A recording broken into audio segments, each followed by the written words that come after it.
Here we go, another edition of the Powell Press. This week, civilian review boards. The opportunity to oversee what's happening with the police may be eliminated because of what we did in one of our committees. Also, the number of individuals, entities, and stakeholders who visited Tallahassee will be on display. That and much more on this week's edition of the Powell Press. Week 3 of the 2024 legislative session. Let's get down to business. On Monday, January 22nd, we began with a meeting of the Senate Ethics and Elections Committee and hearings on gubernatorial nominations to various government posts, subject to the confirmation of the Senate.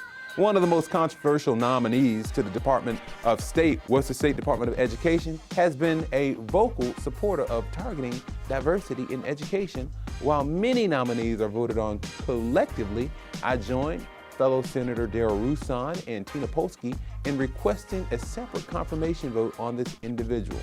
I, along with my colleagues, remain deeply concerned about his ongoing attacks on diversity and his support last year of a new state education standard on teaching Black history, which claimed that slavery benefited those who were enslaved. Now, I stood with the Black Caucus for a press conference where we discussed opportunities to have a healthy, safe, and prosperous state of Florida, not just for one segment of the population, but for all. On Tuesday, January 23rd, Senate Bill 576 legislation, which would banish civilian review boards to oversee police conduct, came before us in the Senate Criminal Justice Committee. Now, the sponsor of this legislation, Blaise Angolia, claimed that the boards came into effect following the death of George Floyd and calls to defund the police. In fact, he was wrong, which is not the first time. About 50% of these boards were already established before George Floyd, especially here in Florida, well before then. So let's talk real talk. Twitter words become trigger words and spearhead ways to further divide us. Rather than abolish these boards, I think that we should be emphasizing how we can establish a better balance and criteria for those who sit on these boards. Now, police should be protected because these are the ones who are protecting us, and we should be working to build trust in our communities. But when that trust is shaken, the state should not be forcing its will on local communities by stripping police oversight. At some point, we should start learning how to come together and unify. Now, also before the Criminal Justice Committee on Tuesday was Senate Bill 1222, which would reduce the minimum threshold for grand theft down to $40. Now, supporters say it's to stop smash and grabs and porch pirates. Now, make no mistake about it. I do not support the idea of taking someone else's property at all.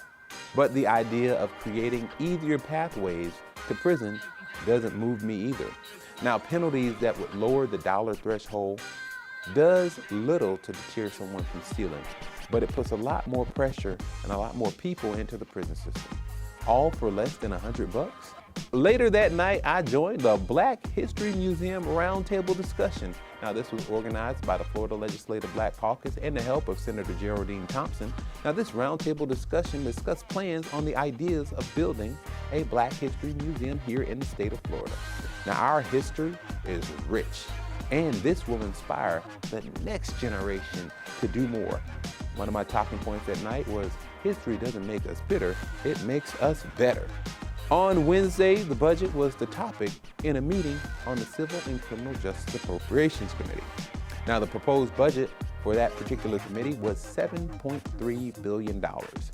Later that night was the Caribbean celebration. That's right, the Caribbean celebration. I had a chance to celebrate the Caribbean culture with a taste of amazing food from different regions, as well as the music. What a night to remember. What a way to engulf yourself in the culture of our people. On Thursday, I had the pleasure of introducing my wife and my daughter as they watched the legislative session from the gallery above the Senate floor. I also had the honor of introducing the Florida Student Association, including my cousin Elijah Hooks, who joined those watching the floor session that day. Here we are. It's the meeting's roll call portion of our video.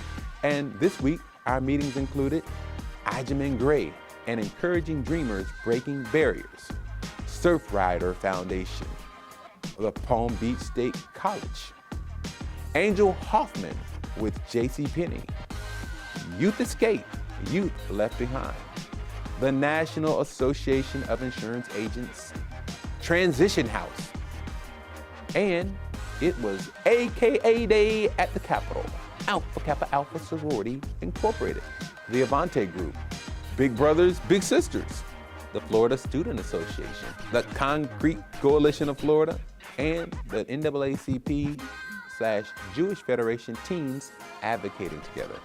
That and so much more. Now, on another note, you can follow us on all of these developments here in Tallahassee and track bill action throughout the legislative session by visiting flsenate.gov and fill in the bill number in the search box and scroll down to the last action. Now, that's all for this week's edition of the Powell Press. Of course, I am State Senator Bobby Powell Jr., representing Senate District 24. For Malcolm Summons, Diane Andre, and Michelle DeMarco, I am signing off, but reminding you to check us out on LinkedIn, Facebook, Twitter, YouTube, and all of our forms of social media.